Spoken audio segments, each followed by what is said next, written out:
Hey book lover, today we'll be talking with Anna Saunders, the founder of Cheltenham Poetry Festival. She's the author of 6 poetry books and her latest poetry book Feverfew was released on 4th January. I did not invite her just because she's a writer or a poet. I invited her because she's a very good reader, a pure bibliophile. I hope you will enjoy the conversation between two readers.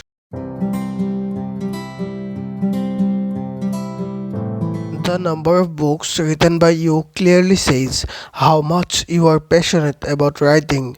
So, what is the inspiration behind this? I worked for a publisher when I was young, and he said I had ink in my veins rather than blood. My family were all writers, and my parents were journalists, novelists, and poets. I grew up in a house full of books surrounded by passionate bibliophiles. I learnt early on that literature could effect wonders. It could enchant and intoxicate, take the reader to other worlds, and I soon developed an appetite to consume it in large amounts and then to write it. I wrote my first poem at the age of 8, and I was hooked. I loved the way you could capture the moment and keep it as you would within a photograph. As I grew up, I turned to writing prose and draft a few novels. I then returned to poetry in my 20s and 30s, but I was working quite long hours and wasn't able initially to devote enough time to it. I kept files and files of poems, but it wasn't until I took an MA in creative and critical writing that my work really started to shape.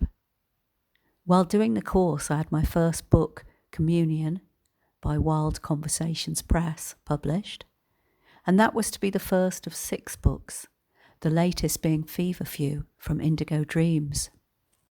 2020 was a curse for our world. On the other hand, it also offered ample time to those book lovers who could not read because of their tight schedule. So, what is the most amazing book you read in 2020? Well, I was lucky enough to find more time to read through 2020 and now in 2021. But as I read a lot of poetry, it's hard to single out one book. But highlights include How to Carry Fire by Christine Thatcher, The Impact of Limited Time by Kitty Donnelly, a translation of Euripides by Robin Robertson, An Owl Unbound by Zoe Brooks. I have also read Christine's How to Carry Fire, and I have published a review of this book on my blog. So if you want to read the review, the link is in the description. I have read a few poems of your latest poetry book, Feverfew. They sound very bold and confessional. What Feverfew is offering to the reader from your point of view? I also noticed in the content list that the poetries were divided into 6 sections. What does that symbolize? Feverfew offers readers a sense of solidarity. We all suffer heartache, grief, and joy, and by reading other writers' accounts of these conditions, we sense we are not alone. When I say, "Surely these white stars will heal," in the title poem, I'm not just talking about the healing properties of the plant, but of poetry itself.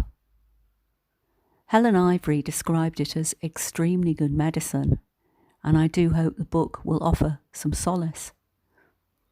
Feverfew contains confessional poems, but also explores politics, climate change, philosophy, psychoanalysis, in a way that I hope is engaging and inspires thought. And it contains a rich lyricism, a consistent musicality, I hope. The readers of Cambridge would love to know about Cheltenham Poetry Festival. Thank you for asking about Cheltenham Poetry Festival. I launched the festival in 2011, and it kicked off with a sellout performance by the iconic punk poet John Cooper Clarke at Cheltenham Town Hall. It has since gone from strength to strength. In the past 10 years, the festival has offered events featuring our greatest living poets, spoken word artists, musicians, actors, dancers, writers, and filmmakers. We also offer an extensive outreach program for those who suffer economic, physical, and other barriers to cultural inclusion. What are you currently working on? It's my 7th book, All the Fallen Gold. Now I am going to ask you some questions which are popular among the readers of KMG Reads. I ask these questions to all the guests of Creators Conversations.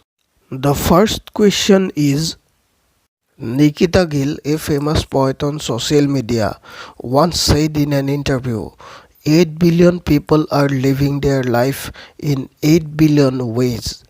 So, what is your way of living life? I'm very interested in your question. What is your way of living life? I will return to poetry. Poetry has given me a way of living that affords pleasure with no side effects.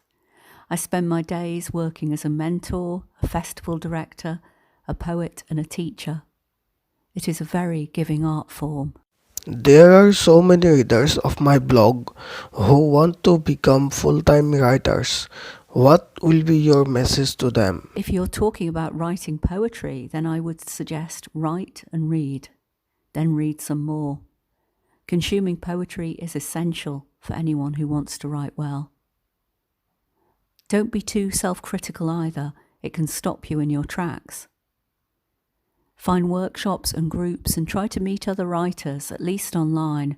Being part of a community can be very inspiring. Thank you for your time, Anna. I hope you will come again and we'll chat more. This interview is just the icebreaker.